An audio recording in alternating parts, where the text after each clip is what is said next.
Welcome to Think Alive.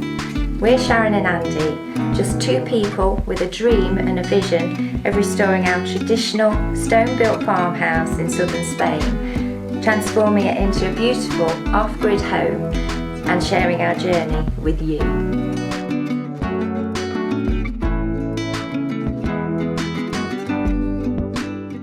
Welcome back, everyone. Good morning, I'm back.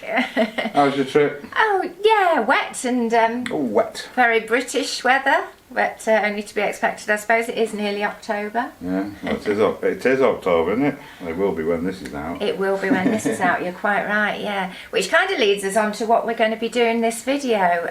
We are still working on the kitchen, still got loads Walls to do in there. to do. Yeah, but we're also starting to think now about preparing for winter.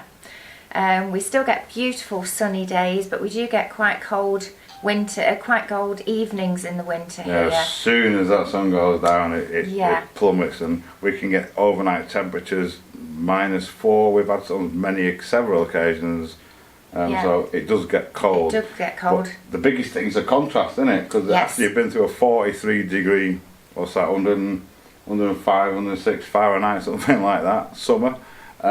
You really feel a bit of a shock to the system. -4, yes, it's horrendous. Yeah, I must admit, just coming from the UK yesterday, I got off the plane, it was boiling, but as soon as we sat out here last night and watched a bit of TV, a bit of relaxed time before bed, and it really chilled down, and for the first time I had to go and get my big woolly cardigan out. So yeah, a bit nice though. It's starting already, basically. Yes. So what we're saying is, this video, we need to think about getting ready. Getting prepared for winter, yeah. Another thing we do in the winter as well, which is the opposite of what we do in the summer, when it's nice and warm in the afternoons, we'll open the windows to let the warmer air in, and then close them as soon as it cools down, which is the opposite of what we do in summer. Yeah, absolutely. So it's just a case of managing the house and trying to keep as much heat inside it, you know. And on that note, we've got quite a bit to do upstairs in the hayloft, cleaning out the fire and things like that. Yeah, as well. And I've got lots of finishing off bits to do, which I want to get done before we start lighting the fire. So let's do it. Let's do it. So my wall's nearly finished. Look at that, lovely. Just got to fix these in place now, and that's the height we're going to. There's a few little gaps to do. So as always, I'm going to get a mix on and get it sorted out. Can't wait. For anyone that's missed it or is new to the channel, we're only building it this high because I'm going to be putting shelves up here. So this is going to be our little bar area. The main house is that way. This is going to be an office, second, third bedroom or whatever. Third bedroom, fourth bedroom, I don't know. And that'll have shelves the same on that side, just useful storage for things really.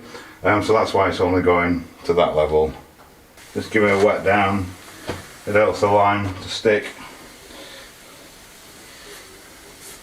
And then I'm going to take these off. I'm just going to pack the joints full. It's solid as it is, freestanding, dry stone wall.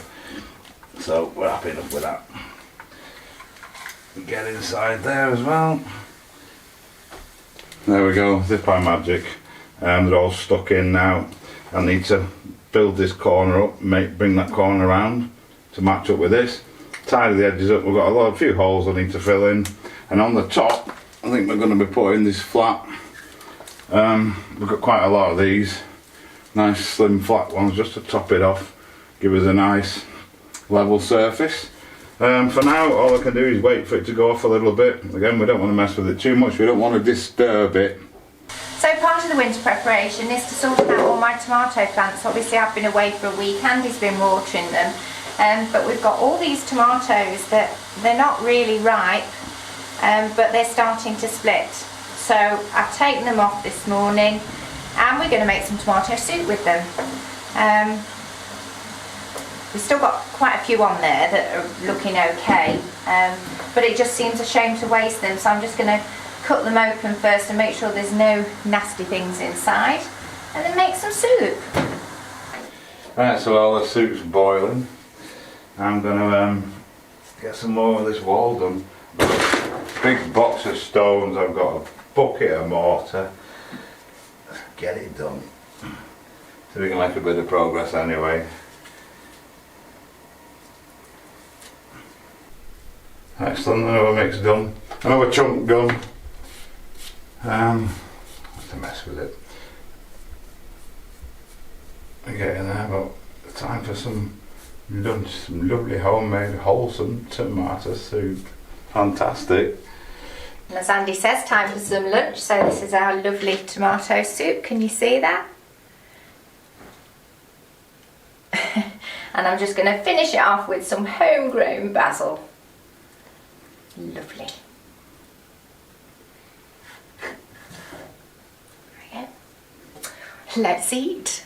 So this is our lovely apartment. This is our lovely fire. It heats the whole place up, no problem at all.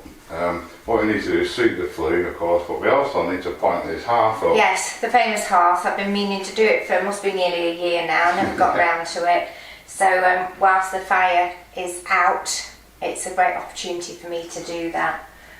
And I think we need to have a look at our log basket as well. Yes. It's shrunk a lot. It must have had some kind of moisture in it when we first did it. Yeah, of course it's been in here with the heat. The ring keeps sliding out, so I might put some screws so I'll just bash it tighter. Yep. So first thing we need to do is empty the ash out of it.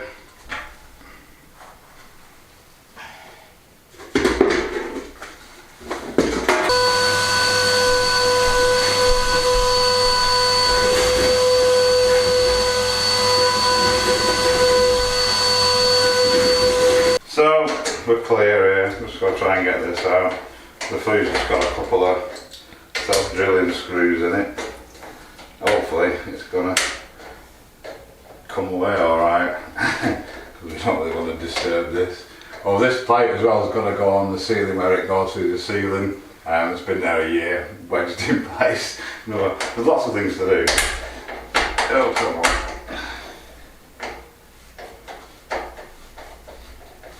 Right, nearly there.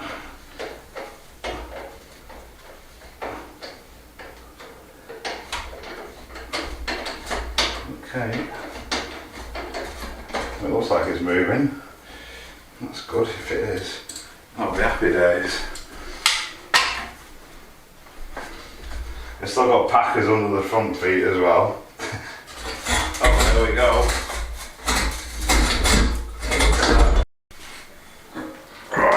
It's not right. I'm going to just put it here so we don't mark our floorboards. It's a bit wobbly. The board's a bit wobbly. Cool, right, we're ready. So it's all good. We've got a little damper at the back here to control the airflow through, which actually works really well. When we got these, they come as a sort of kit thing, and I put the metal in and they put in and burns away really quickly, so I put a big piece of much thicker steel in there, and now it's done. Yeah, it's done a couple of winters already, so that's good. Well, we'll carry on. I think in the morning now we're going to get this flue cleaned out and start on the hearth. Right, so the first thing I'm going to do, I'm going to sweep this flue. I've just cleaned out the bottom. It's very dry and dusty, which is a good sign. Doesn't appear to be much creosote build up. I'm just going to tie this plastic bag around here because we don't want to make a mess. And then we've got our brushes. We've actually got 6 meters and the flexible ones. This is a flexi head. It did bend, but it bent a bit too much and a bit too easily, so I just put a bit of gaffer tape around it. And it has a handle on the other end. Basically just shove it in, just in the handle as you put it up the chimney. I'll put a link in the description to anyone that's interested. But you get 2 lengths, 6 meters in total. We found them absolutely brilliant, as you'll see. So there goes nothing. I'm going to shove him in. The flex is ideal when you've got curves like this. So, get him out of the bend. Which is easier said than done.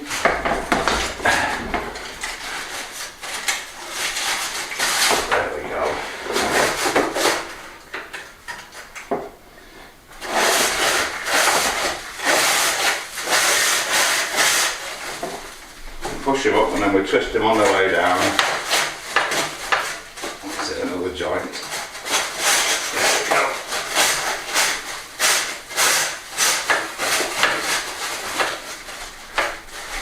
And another joint. There we go.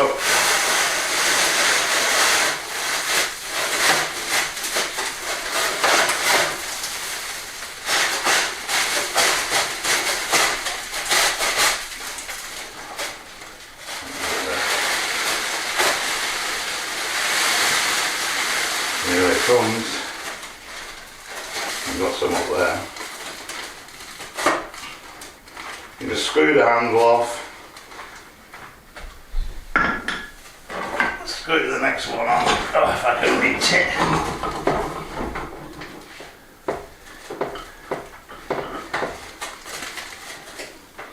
Just like that.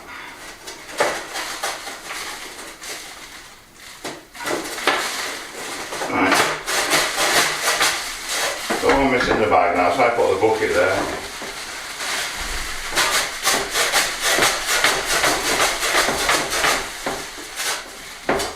Not liking going past that joint up there. I'm just going to check outside actually to make sure it's not at the top. Right, it's there now. Sharon's outside, just watching. See it? Yeah, it's there. Is it clear with the tube?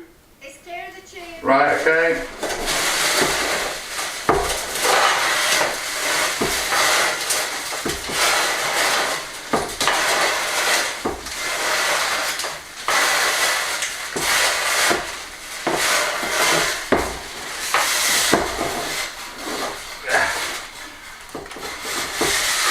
There we go. Excellent. One clean flue. Right, so there we go. A fair bit there, but not the dramatic amount. But yeah, suit your flues every year, just to be on the safe side. It's super dry though, which would indicate there's not that much build up of creosote or anything in there, which is good because we always try and burn good wood. Right, I'll get Henry out now and just get this bit vacuumed out. Just to double check that flue as an afterthought, I've got an inspection camera, one of those endoscope things, and I've just shoved it up the flue, and you can see a nice sort of round cleared up. You can see the sides of the flue are pretty clean. I was going to try and film it, but the display doesn't come out that well and it kind of flickers and stuff on the camera. But just to be totally happy, and now I am totally happy. So excellent, happy days. So excellent opportunity for me whilst the fire's out the way to get this hearth pointed, because it's been driving me mad, but obviously with the fire in situ it would have been a bit difficult. It's all been vacuumed. I'm just going to give the tiles a good scrub because they've all got a bit stained over the winter. Give them a good scrub and then wet them down, wet the joints down. I've got a very dry mix and I'll get it done at last. As much as I like the sunshine, I'm actually looking forward to getting back up here for the winter with that cosy fire and yeah. So as well as the fire, which is our primary heating, sometimes it's a bit too extreme. We also have these panel heaters on the walls, and we have them actually plugged into smart plugs, which you can switch on automatically or remotely or by the button on the top. I have an app, I've got a couple of apps on my phone, so even when I'm not here, I can tell how much power we're producing and then switch these heaters on and off accordingly. We can make in excess of 20 kilowatts a day in the middle of winter, and we only sort of use around 5 or 6 kilowatts a day in our normal usage. So we're kind of losing 14 kilowatts a day, which we figured we could turn into heat, background heat, to keep the whole of the apartment warm, or any other room in the house that we choose, as and when needed. But these things are absolutely brilliant, means you can monitor and control it even remotely. I'll put a link to them in the description as well. So yeah, so we've got 3 of these. We've got one in here, one in the bedroom, and one in the bathroom, by the way, as you can probably tell, and one in the lounge there. And we're going to be getting more, say it's free heating.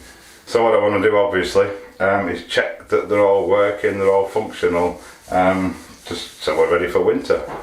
You just press the button on the top and wait for some reason. I can feel it getting warm already. And I say again, I can switch these on and off remotely by my phone, assuming I've got internet, that is. Yeah, that one's working. So I'll go and check the others. Not only that, they're not just for heaters, obviously you can put anything on them, and you can even set them to a timer to come on and off, you know, if you were so inclined as well. Anyway, half's done. It's looking quite nice, isn't it? Sounds going to get pointing. So I've wet it all down, and I've got a very dry mix, because what I don't want is for the water to go dripping down through my new ceiling downstairs in the kitchen. And also when it's dry, you can keep it to where it's meant to be a bit better, rather than getting it all over the stone. Yeah, so start at the back and work forward, I guess, which, not wanting to kneel on the wet through stones is not easy. And just before anyone comments, I'm just about to get shown a kneeling mat. Yes, I forgot about that. It's a bit hard on the old knees on the floor. It is. Cool. Right, I'm going to get that sorted for you. Thank you. So this is what we keep our logs in upstairs. It's actually one of the old original barrels. I actually rebuilt it because it just completely fell apart. It's a little bit wonky, but it must have had, I said earlier, some kind of moisture in it, because this band, it was here, you can see, and it became loose, so I temporarily tapped it up a bit, but I'm going to see if I can get it a bit tighter now, so we won't have any log collapsing issues this winter. I'm just going to bolster chisel it down, working my way around. I should do it. There she goes. I'm honing my skills as a cooper.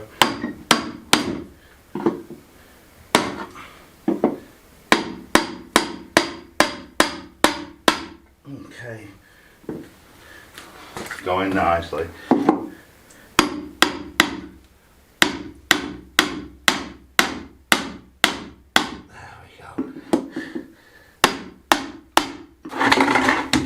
There we go, we'll try that.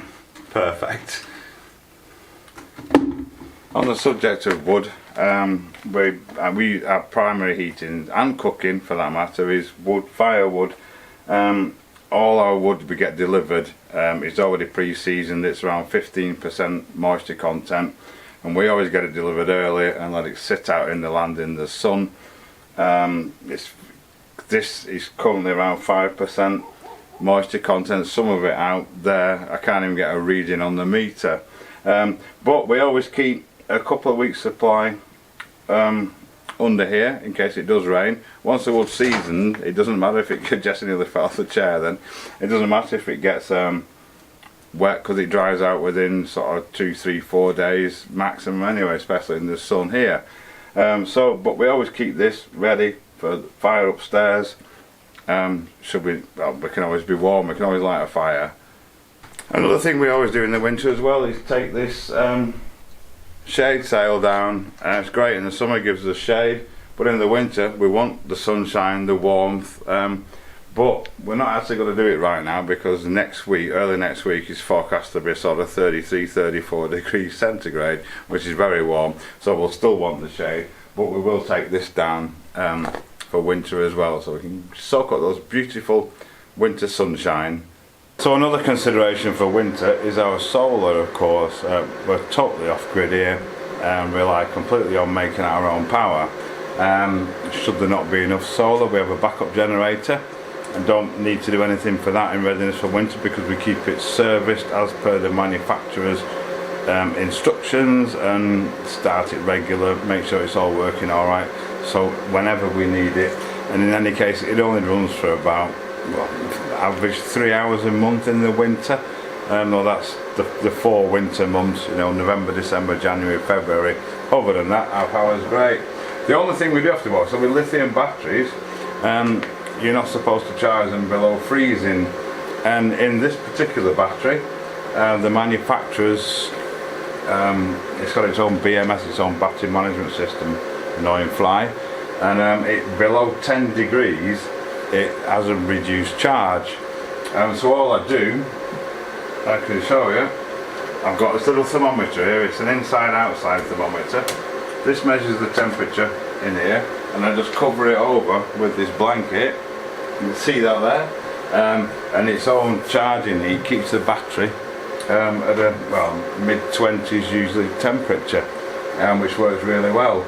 I wasn't sure, but yeah, if it goes below 10 degrees, which it can do in here occasionally, because it's just in the workshop, there's no heating or anything, there's drafts everywhere, it won't charge as fast as it should do. It slows itself down to protect itself. So there's that problem easily solved. The first time it happened, it was like, oh no, what's wrong with the battery? But it's all absolutely fine. So that's all I need to do is just cover it over. It never gets too hot, you know, but it keeps it warm enough so it'll allow it to charge fully.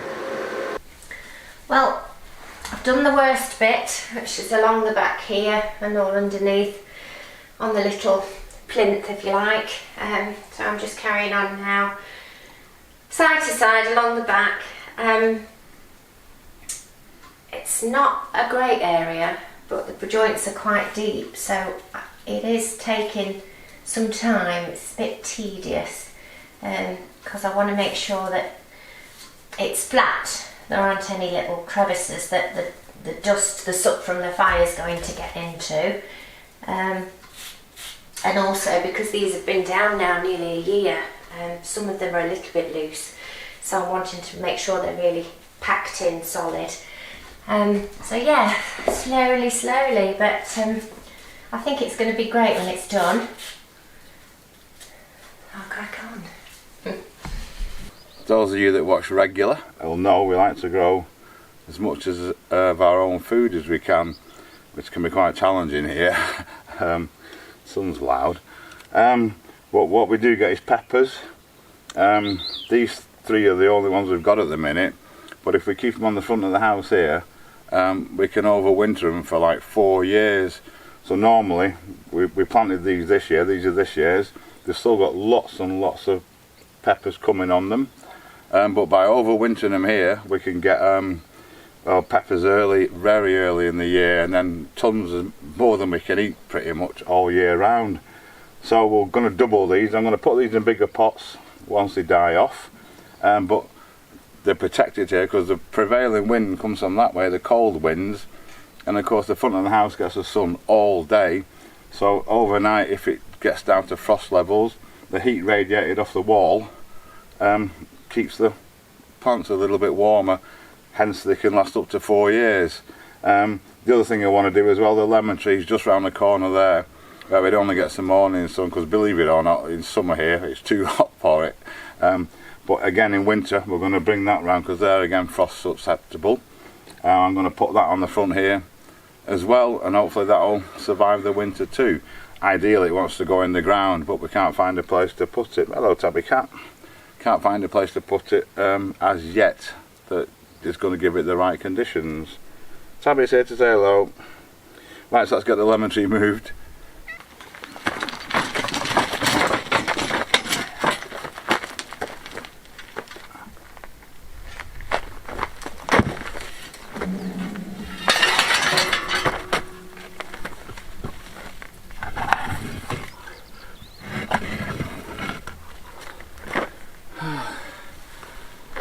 Excellent. Got some big lemons on him. Hopefully they'll be very happy there.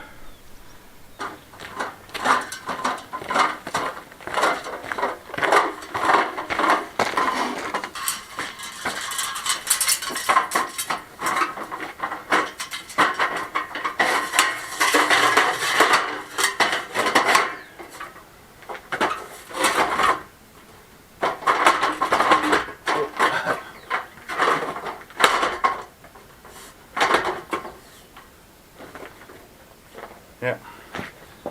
And the last thing, I think, we have our waters heated by solar power, by the collector tubes up there on the tank. We do have an electric backup on it which we can use if it doesn't do enough. But I want to clean the tubes to get the maximum out of it, because they get a bit dirty over the year. We only do them once a year, and now's the time.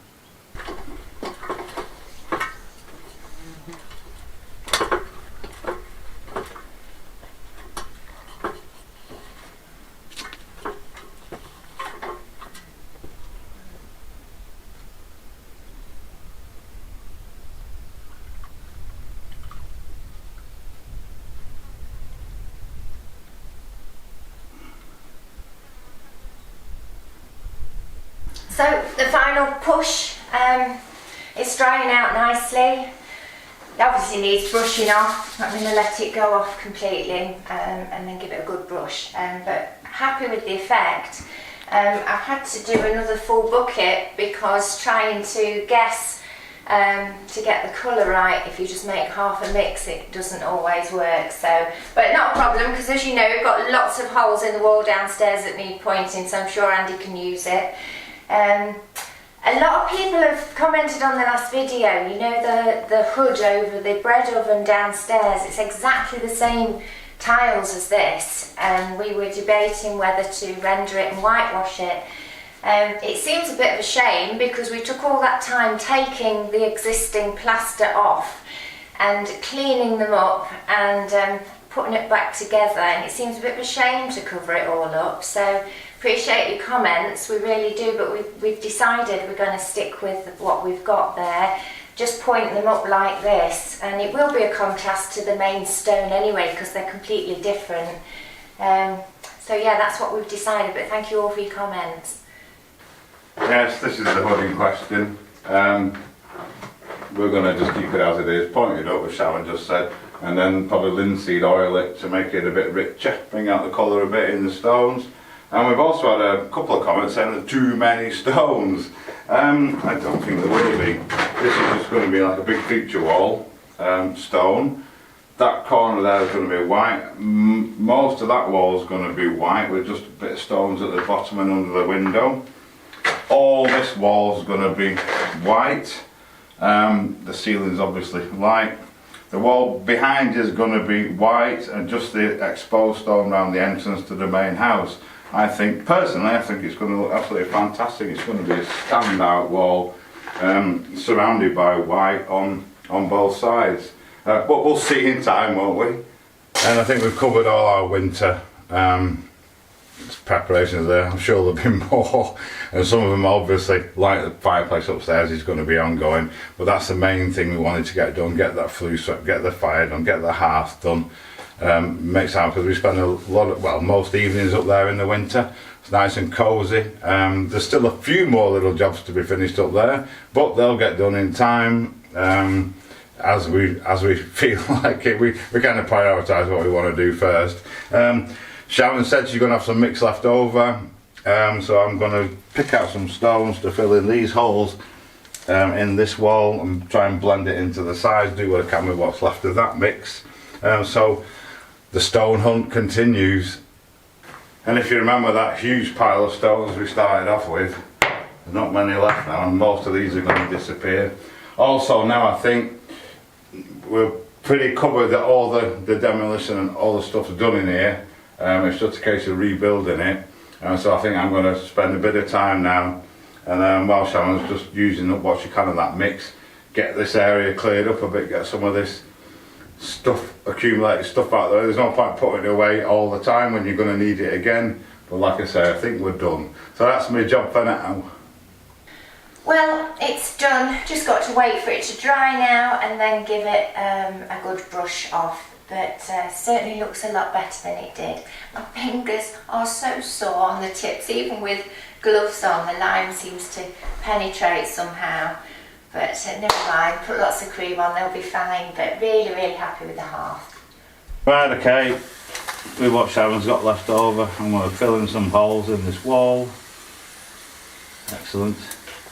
Give the stones a wash as well. There we go, it's looking a bit more like a wall now, and I've just remembered, it's just occurred to me, there's one more job I need to do to get ready for winter. That is, put this massive light on the wall right up there. It's actually mega bright, it's ridiculous. and it's only set to half and it's still really bright. But we parked the car right down there under the trees, and it's pitch black coming up at night, so this lights up the whole of that area, enough to see anyway, like a street lamp a bit. It's all solar, so no, but yeah, it needs to go right up there, out there, so it's not as blinding. And while I've got the ladder out from doing the thing, I may as well get it done.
So there we go, it's warm again.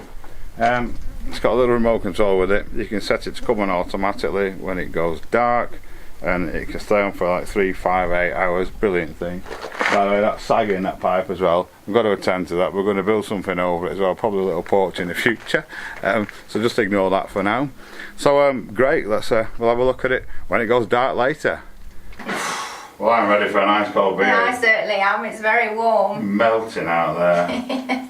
Not acclimatised yet. I've been in England for a week. I've still been here, still melting. So anyway, that's enough. We're very happy with what we've done. We've got loads done. It's looking better. We've decided on this, everything. Yeah. That's done upstairs now, so we can concentrate our efforts. We're all ready for winter. We are. I think. So we can concentrate our efforts back in here, and anything else that tickles the fancy, which we'll be doing in the next one. Yes. So thanks for watching. Yes. See you on the next one.